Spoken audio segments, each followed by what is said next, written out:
अच्छा चले शबी जान साहब, ये वजीर आला होता ही सारे देखिए, पहली बात आप ये है बालाकंड भी कि जा रहे मुनीब हैं। साहब जो जी जी पहली बात ये है कि हम मालाकंड भी जाएंगे, हमने साउथ भी जाना है कोहाट में, या फिर हमने बनु या डी खान सेलेक्ट करना है, अच्छा जी। और या फिर हम इसके बाद हमने तो हजारा की कुर्सियां तरफ यही वाली भी लेके इजलास को जाएंगे लेके शफी भाई, जाना और है। लाइटर नोट पूछ रहा हूँ आपसे, या वहां से मिल जाएंगी?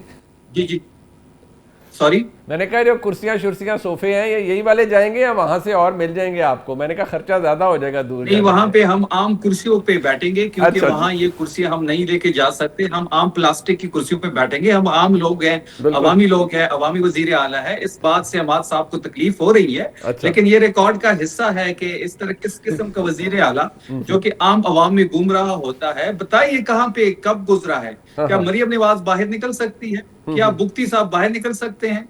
क्या मुराद अली शाह साहब को कहीं आपने चाय के ढाबे पे देखा है?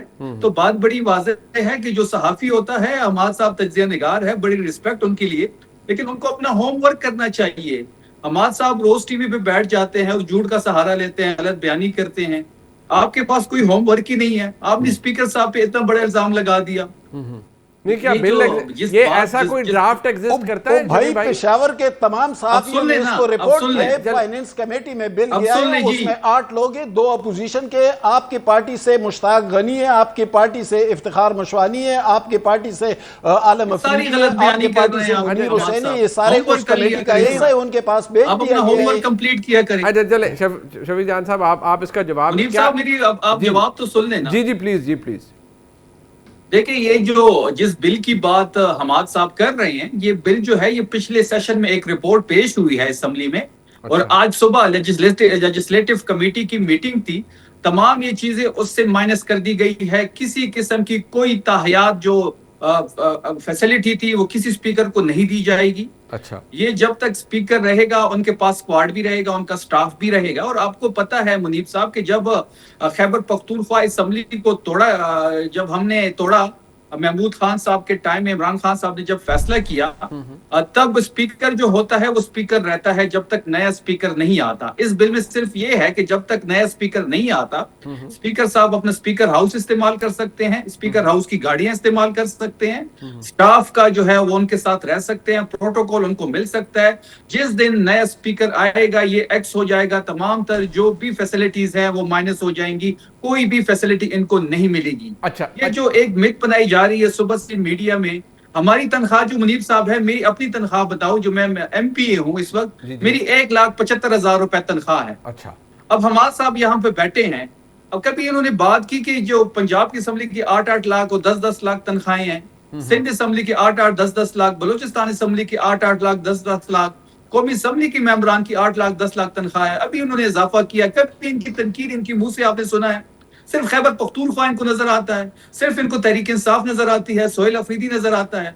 तो इस किस्म की जितनी भी चीजें थी उसको माइनस कर दिया गया है। ये चीज अब कैबिनेट के सामने आएगी। यहाँ हुकूमत तहरीक इंसाफ की है, यहाँ इमरान खान साहब का विजन अप्लाई होगा। आम आदमी, सोहेल अफरीदी यहाँ का चीफ मिनिस्टर है, और आम आवाम के फैसले यहाँ पे लिए जाएंगे।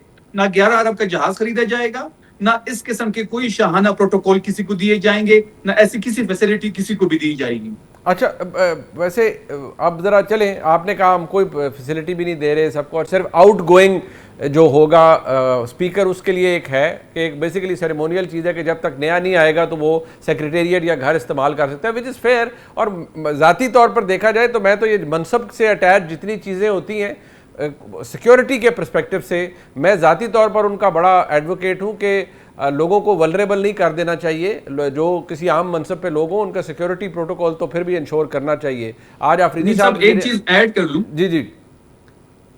जब ये रिपोर्ट पेश की गई, तो बाबा सलीम स्वाति साहब ने जाती तौर पे, और सीएम साहब सोहेल अफरीदी साहब ने जाती तौर पे इन तमाम चीजों को माइनस किया है। यहाँ पे इमरान खान की हुकूमत है, यहाँ पे वो ऐसी किसी किस्म की कोई भी बिल ऐसा पास नहीं होगा जो इस किस्म के जो फैसिलिटीज हैं वो किसी को भी अच्छा, आप मुझे ये बताएं शफी जान साहब, देखिए आपने वो पिछले ऐलान हुआ रिहाई फोर्स का, उसका कोई इफ्तिताई तकरीब भी हुई, पता नहीं उसमें मुझे एग्जैक्टली अब आप बताएंगे कि नंबर ऑफ इंडक्टीज कितने हैं जो आपने बना ली है। दूसरी बात यह है कि जब आप जलसे भी कर रहे हैं ना, भी मर्दान जलसा हुआ, आप कहीं और भी जलसा करेंगे, आप जहाँ चाहे खैबर पख्तूनख्वा में तो आपको कोई रुकावट भी नहीं है।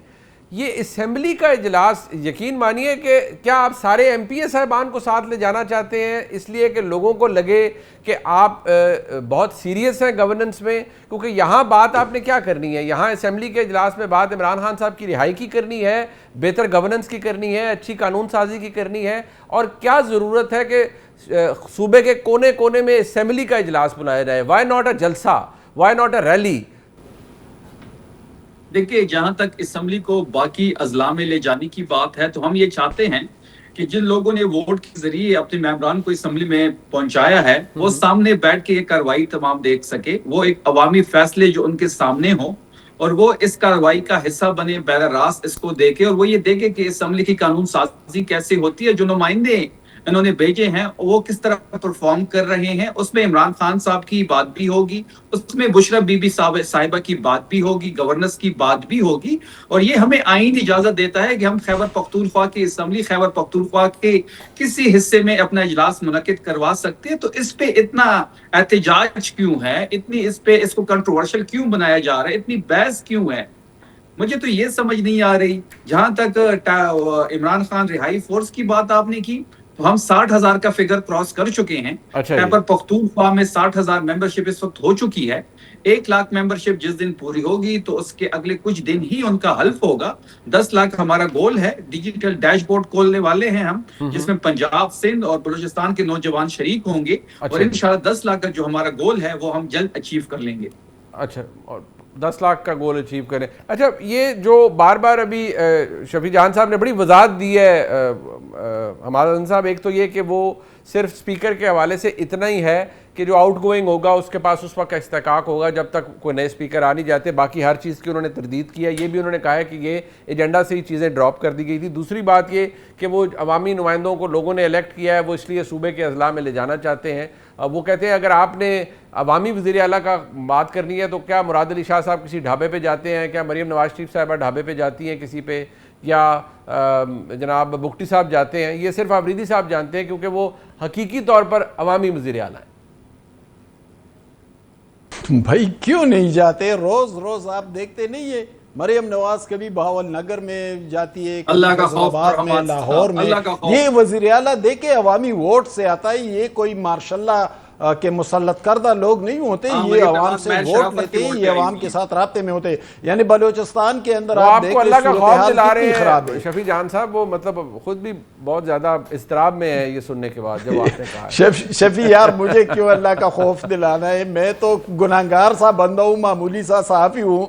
अल्लाह का खौफ पहले उन लोगों को दिलाए जिन्होंने अरबों रुपए लूटे हैं, वो खाओ किसी भी जुमात से हो। अच्छा। मैं और मुनीब तो आम से साफी मजदूरी करते हैं, हम पे अल्लाह ताला अपनी रहमत नाजिल करेगा। लेकिन वो लोग हक की बात कहे ना, जो साफी उन लोगों को खौफ दिलाना चाहिए जिन्होंने इस मुल्क के अरबों रुपए लूटे हैं। देखिए बात ये